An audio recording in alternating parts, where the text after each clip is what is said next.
오늘 오랜만에 태양광 사업과 관련된 얘기를 해볼 건데요.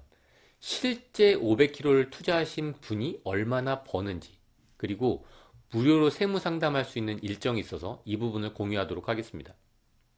제가 예전에 올렸던 영상이에요. 태양광 사업자분들이 어떤 점을 주의해야 되는지, 이 영상에 이런 댓글이 달렸더라고요. 그래서 100%는 아닌 것 같아서 실제 사례 하나만 들어보도록 하겠습니다. 물론 제가 태양광이 원자력보다 더 좋은 에너지다 아니다 이런 부분을 말씀드리고 싶은 건 아니고요. 그리고 태양광이 부동산보다 더 좋은 투자처다 이런 말씀을 드리고 싶은 것도 아니에요. 투자처를 결정할 때는 위험과 그 기대되는 수익을 고려해서 본인의 성향에 따라 선택하는 거죠. 근데 대부분 사람들을 보니까 옆에 있는 친구가 돈을 많이 벌었다고 하면 그게 태양광이든 부동산이든 친구를 따라가는 경우가 많더라고요. 구독하고 좋아요 눌러주시면 감사하겠습니다. 제가 세무 대리 업무를 하고 있다 보니까 저희 고객분의 실제 사례예요. 500kW를 투자하신 고객분의 2018년도 수익을 제가 확인했거든요. 이분이 500kW를 하면서 얼마를 투자했냐면 8억 5천만 원을 투자했어요. 이 금액에는 토지가 포함되어 있어요. 잘 투자하셨죠? 이분의 2018년도 수익은 얼마일까요? S&P, REC 6천, 4천. 물론 이분은 REC를 판매하진 않으셨어요. 자금 여유가 좀 있으셔서. 연간 비용 어느 정도 할까요? 400만 원. 그럼 연간 이분의 이익은 얼마일까요? 9,600만 원. 근데 제가 여기서 중요한 요소 하나를 고려 안 했죠? 이자 비용. 도대체 대출은 얼마나 받았는지. 그 대출 규모에 따라서 수익률이라는 게 결정되거든요.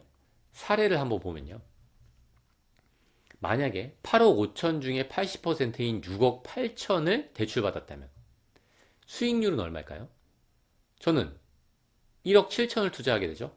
수익률은 42%네요. 만약에 5억을 대출받았다. 그러면 이만큼 이익이 나는 거네요. 이자 비용을 제외하더라도 7,850만 원 정도. 제 투자금은 얼마죠? 3억 5천만 원. 수익률은 22%네요. 대출을 하나도 받지 않아도 약 11.3%의 수익률이 나오네요. 상당히 높은 거죠. 근데 여기서 이 이자 비용 3.5%를 가정했거든요. 제가 왜 3.5%를 가정했냐면 오늘 상담 받으러 오신 분이 500kg를 투자하시고 저희랑 세무 대리 업무를 계약하셨는데 그분이 국민은행에서 지난달에 3.5%로 5억을 받았다고 하시더라고요. 근데 요즘 시세는 그렇진 않죠. 시세 10억에서 한 11억 정도 하는데 요즘 시세를 기준으로 한번 보도록 할게요. 수익률이 어떻게 될까요? 이익은 똑같다고 가정했어요. 물론 제 이 고객분의 사례에서는 모듈이 중국산 모듈이에요. 어쨌든 10억 원을 투자해서 똑같은 이익이 발생했다고 가정했을 때 이때는 이자 비용을 4%를 적용했거든요. 이익이 얼마 되죠? 6,400. 그래도 수익률이 적지 않죠. 대출 6억을 받았다면 수익률이 얼마죠? 어쨌든 연간 이익 금액이 7,200이네요. 수익률은 18%. 상당히 높죠. 이렇다는 거예요. 물론 이게 전부는 아니겠지만 이런 수익률을 볼 수 있다는 거죠. 이 수익률에서 중요한 요소가 뭐였죠? 투자 금액이랑 대출 비율과 이자율이에요. 이 점이 상당히 중요하겠죠. 수익률을 결정할 때. 이 태양광 사업이라는 건 제가 권한다고 누가 권한다고 할 수 있는 게 아니라 본인이 위험과 그 수익을 고려해서 선택하셔야 되는 거겠죠. 저는 이 태양광 발전 사업과 관련된 세금 이슈에 대한 부분만 도움을 드리려고 하는 거예요. 이 태양광 사업에 투자할지 말지는 제가 결정한 사항은 아니겠죠.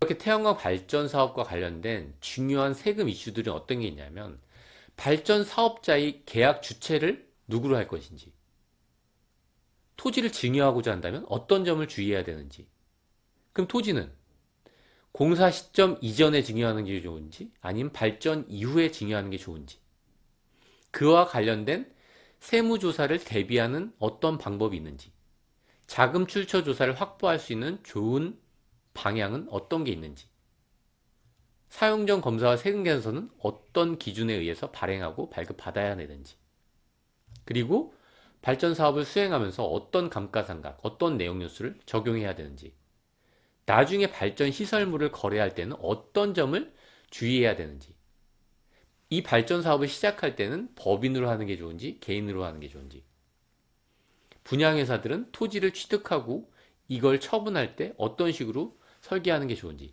이렇게 태양광 발전 사업과 관련된 세금 이슈들이 많으니까 이 부분을 주의해서 처리하셔야 될 것 같아요. 마지막으로 무료 세무 상담 일정인데요. 대구 국제 그린 에너지 엑스포에서 상담을 진행할 예정인데, 이 국제 그린 에너지 엑스포의 총 일정은 원래 4월 3일부터 5일까지예요. 근데 저는 4일부터 5일까지 있을 예정이고, 구체적인 위치는 대구의 엑스포죠. 그리고 이 전시장 안에서 제가 있을 곳은 요쯤이거든요. 그래서 여기를 찾아오시면 되는데, 이 상담 비용은 저희가 자문하고 있는 태양광 시공업체 사장님이 이미 저한테 주셨어요. 그러니까 오셔서 무료로 상담을 받으시면 될 것 같습니다. 상담 일정이나 시간을 조율하고 싶으신 분들은 카카오톡에서 이 아이디를 친구 추가하신 다음에 연락을 미리 주시면 좋을 것 같습니다. 네, 오늘은 여기까지 하도록 하겠습니다. 감사합니다.